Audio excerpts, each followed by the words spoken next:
Welcome to this explainer. Today, we're running a bit of a financial simulation to uncover a really stark modern reality. We're going to figure out exactly why earning $70,000, which historically meant you had officially achieved the American dream, now feels like you're just trapped in absolute survival mode. So let's just dive right in and confront the burning question here. Why does earning $70K a year feel like being broke? I mean, in the US, an income of $70,000 puts you above the national median. Back in the day, this was the benchmark for a house, a couple of cars in the driveway, your annual vacation, and a healthy, growing retirement account.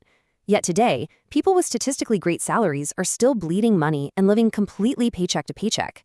The money is literally vanishing, and we need to understand why.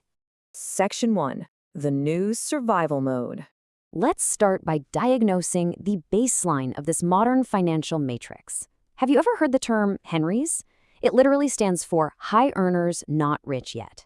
We're talking about individuals who are earning well above average. Yet the reality is, most of them will never actually get rich. They are stuck on a financial treadmill that just keeps speeding up, demanding way more energy just to stay in the exact same place. And the gravity of this is honestly staggering. Over 60% of Americans are living paycheck to paycheck. And shockingly, a massive chunk of those people are the above average earners we just talked about. It's not like they're out buying private jets or yachts, right? Their wealth is simply being drained away through everyday systemic traps before it even has a chance to hit a savings account. Section 2. The lifestyle inflation trap. Okay, so let's look at our first major wealth destroyer. It's a psychological hurdle that practically guarantees your bank account stays empty, even when you do exactly what society tells you to do and get that big raise at work. It starts with Parkinson's law of money. Basically, this dictates that no matter how much more money you earn, you're predictably going to spend that entire amount plus a little bit extra. Your expenses will naturally rise to meet your new income unless you actively force them not to. Let's actually run the numbers on a typical promotion. Say you jump from $50,000 to $70,000. On paper, that's a $20,000 raise, and you feel rich. But the reality? After federal taxes, state taxes, and FICA, that $20K shrinks to about $13,000. That gives you roughly an extra $1,000 a month in your pocket. But because of Parkinson's law, your brain instantly registers this as available spending power. So what happens? You upgrade to a better apartment for $400 more a month. You upgrade your phone and clothes for another $200. You hit nicer restaurants on the weekends, eating up the last $400. You didn't buy a mansion, you just upgraded your baseline. The net wealth gain? An absolute zero. You know, society completely conditions us to believe that an income bump automatically requires a lifestyle bump. But remember this, when you inflate your lifestyle just because your paycheck went up, you aren't upgrading your life. You're just choosing a more expensive flavor of being broke. You are in the exact same precarious position as before, just with slightly nicer stuff. True wealth is actually the money you decide not to spend. Section 3. The silent subscription bleed. Next up, we have to expose a really sneaky, silent system, the era of recurring revenue. Wall Street absolutely loves this because human psychology is notoriously terrible at managing it.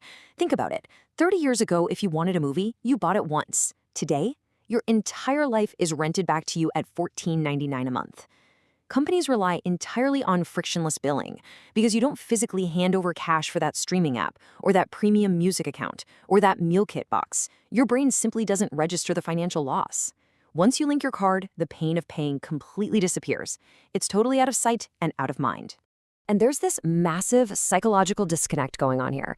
The average consumer estimates they spend what? Maybe $86 a month on subscriptions? But when you actually sit down and audit their bank statements, the reality is a staggering $270 a month. That means $3,240 a year is automatically bleeding from your account for things you probably barely even use. The real cost of that bleed is terrifying. If you took that audited $270 a month and just threw it into an S&P 500 index fund instead, over 10 years, you'd have nearly $50,000, which means you aren't just losing $15 here and there on forgotten free trials, you are actively throwing away the massive future compounding power of your money. Moving right along to Section 4, the car payment sledgehammer. If subscriptions are a leaky faucet, this next societal norm is an absolute financial sledgehammer to your net worth. I'm talking about American car culture. $760. That is the average monthly payment for a new car in the US right now. A car is not an asset, it is a depreciating liability. Yet taking on massive debt for one is literally the single most socially acceptable way to destroy your wealth.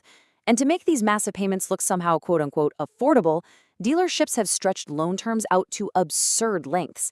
We aren't talking 48-month loans anymore. People are taking out agonizingly long 72-month or even 84-month loans just to drive a car they fundamentally cannot afford. Let's look at how this builds into basically mathematical suicide. Say you buy a $40,000 car. The second you drive it off the lot on day one, it loses 20% of its value.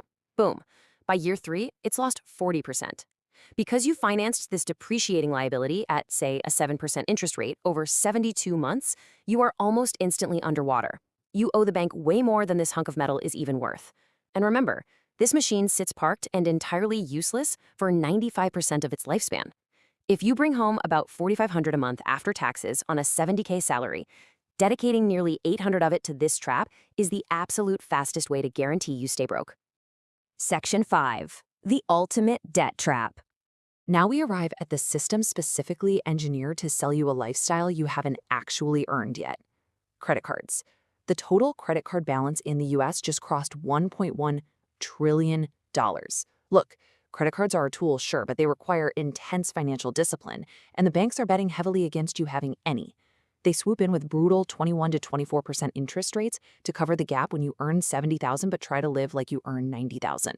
You swipe for the vacation, the dinners, the emergencies, and that $20,000 gap goes straight onto plastic. And here is exactly where the trap snaps shut.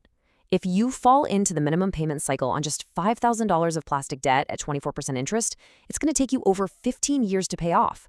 That original $5,000 will actually end up costing you over $12,000. You are quite literally borrowing from your future self to fund your present vanity. You're paying a massive premium for last year's dinners using this year's salary. Finally, Section 6, escaping the matrix. So, what does this all mean? How do you system override this $70,000 trap? How do you actually stop bleeding money and finally get ahead? Well, escaping requires a radical shift in your identity. You really have to internalize that rich is loud. It's the $760 car payment on a $70K salary. But wealth is quiet. It's the 10-year-old Toyota and a maxed out Roth IRA. You must stop playing the exhausting game of looking rich and start playing the quiet, highly disciplined game of actually being wealthy. You can break out of this consumer matrix today by strictly following 3 executable steps every single time you earn a dollar. First, cap your lifestyle. When your income goes up, your expenses must stay flat. Direct the entire difference straight into investments. Second, do a ruthless audit of your auto pays. Cut anything that doesn't bring measurable value. And third, absolutely refuse to finance depreciating assets like expensive new cars. I really want to leave you with this perspective. The entire system around you desperately wants you to remain a consumer, but your ultimate goal has to be becoming an owner. A good salary isn't a green light to inflate your life. It's simply a shovel. Use it to dig yourself out of the financial matrix. It is time to stop financing a lifestyle you can't afford because your future self is literally begging you to make a change. So ask yourself honestly, are you ready to finally build real wealth, or will you stay trapped in the simulation just to look rich?